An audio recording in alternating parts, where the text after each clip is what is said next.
Buenos días, buenas tardes, buenas noches. Soy la licenciada Josefina Ricota. Hoy les vengo a hablar del libro El poder de la neurodiversidad de Thomas Armstrong. Un libro polémico, porque tenemos dos puntos de vista, el de Thomas Armstrong y el más tradicional. Yo hoy voy a hablar y a centrarme en la teoría de Thomas Armstrong, ¿sí? Después me escriben y podemos debatir al respecto. Bueno, ¿quién es Thomas Armstrong?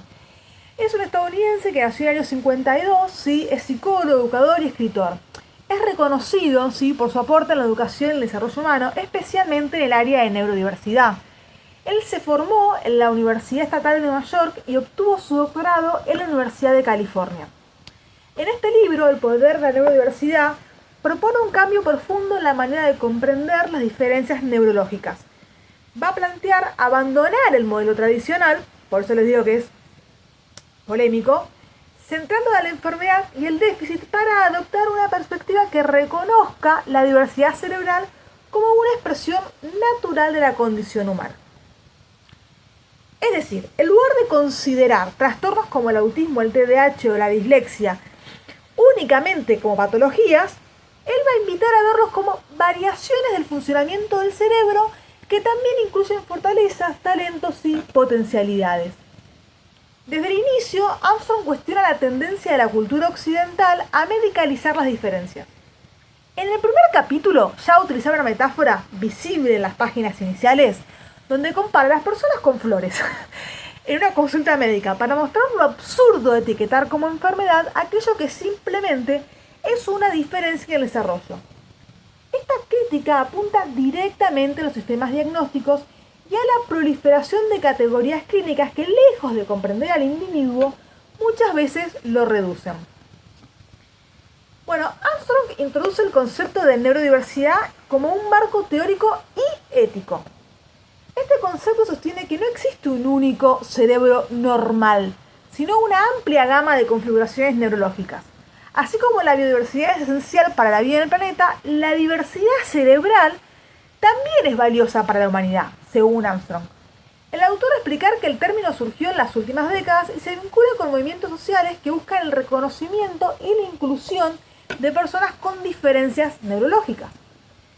En las páginas iniciales se menciona cómo este concepto permite superar la versión unilateral basada en la enfermedad, incorporando una mirada más positiva y equilibrada.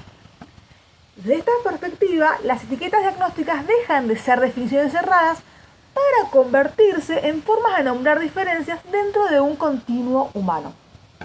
Bueno, uno de los ejes centrales del libro es la crítica al modelo médico tradicional, como ya les vengo diciendo, ¿no? Pero Armstrong señala que la psicología y la psiquiatría han centrado históricamente su atención en lo que funciona mal, descuidando las capacidades de las personas. En el apartado Nuestra cultura de discapacidad, sí, el autor muestra cómo en las últimas décadas ha crecido exponencialmente el número de diagnósticos, lo que ha contribuido a una cultura que enfatiza la carencia por sobre las fortalezas. Este fenómeno no solo afecta a la percepción social, sino también a la autoestima y a las oportunidades en las que se reciben estos diagnósticos. Además, sostiene que muchas veces los diagnósticos están influenciados por valores culturales. Lo que en una época o sociedad se considera un trastorno, en otra puede ser visto como una capacidad o incluso como una ventaja. Esto revela el carácter relativo y contextual de las categorías clínicas. Uno de los aportes conceptuales más importantes del libro es la idea de que el cerebro funciona más como un ecosistema que como una máquina. En el primer principio de la neurodiversidad, Armstrong explica que el cerebro es un sistema complejo, dinámico y en constante cambio, influido por el entorno y la experiencia.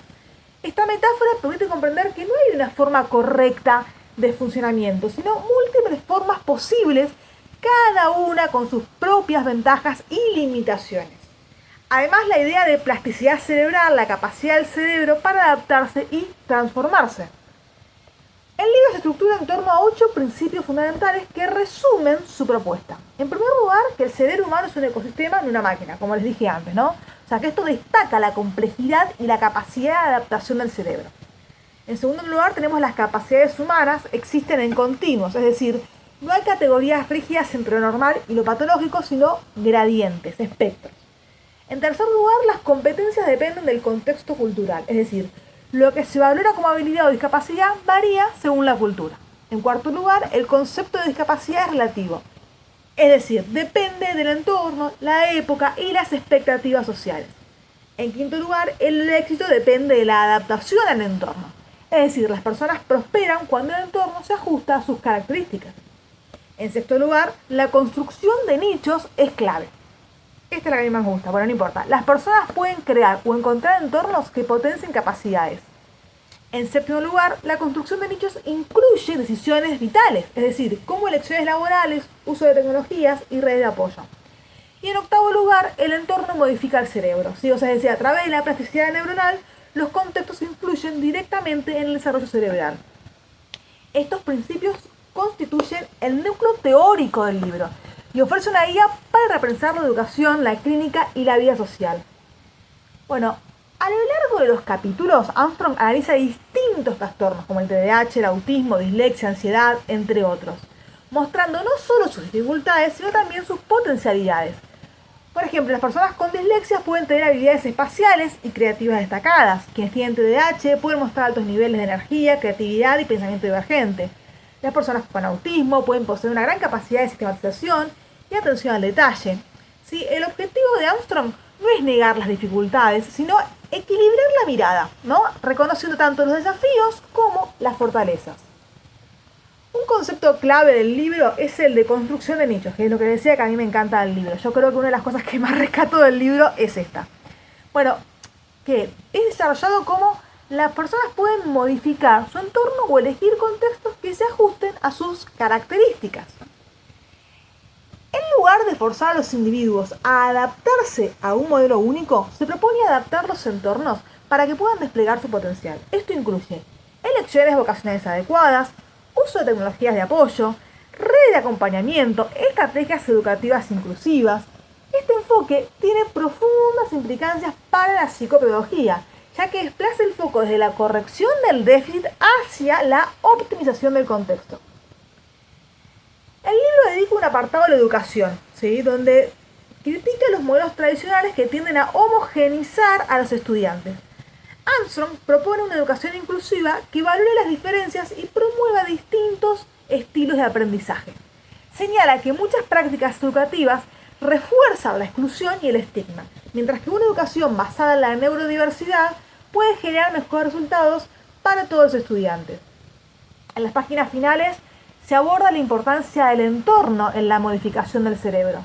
A través de estudios científicos, el autor va a mostrar que las experiencias pueden cambiar la estructura cerebral, lo que refuerza la idea de que el desarrollo no está determinado, sino abierto a la transformación. Esto implica que, con los apoyos adecuados, las personas pueden desarrollar nuevas habilidades y mejorar su calidad de vida.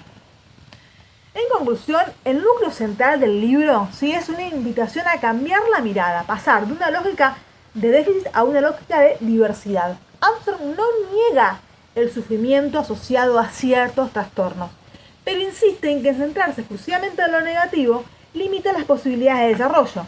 La neurodiversidad propone reconocer que cada cerebro es único y que la riqueza humana reside precisamente en esa diversidad.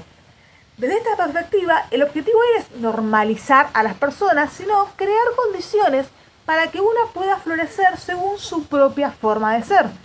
En definitiva, el poder de la neurodiversidad, tanto una obra teórica como una propuesta ética, ética, invita a construir una sociedad más inclusiva, donde las diferencias no sean vistas como déficit, sino como formas legítimas de la experiencia humana.